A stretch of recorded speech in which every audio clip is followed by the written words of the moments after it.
नमो नमः। आज मैले एउटा श्लोक लिएर आएको छु। श्लोक भोजराजा र कालिदास सम्बन्धी छ। कालिदासलाई भोजराजाले कुनै समयमा हे मूर्ख भनेर सम्बोधन गर्छन् र त्यही समयमा कालिदासले श्लोकद्वारा प्रश्न गर्छन्। खादन्न गच्छामि हसन्न जल्पे गतं न सोचामि कृतं न मन्ये द्वाभ्यां तृतीयो न भवामि राजन् किं कारणात् भोज भवामि मूर्ख। अर्थात् खादन्न गच्छामि, म हिँड्दै गर्दाखेरि खादिनँ। खादन्न गच्छामि हसन्न जल्पे, र म गफ गर्दै हाँस्दै पनि गर्दिनँ।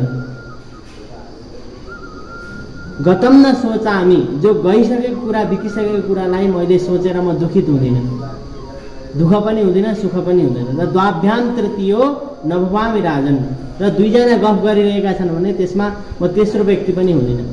हे राजन, त्यसो भए भन म कसरी मूर्ख भएँ? किम कारणात् भोज भवामि मूर्ख। नमो नमः।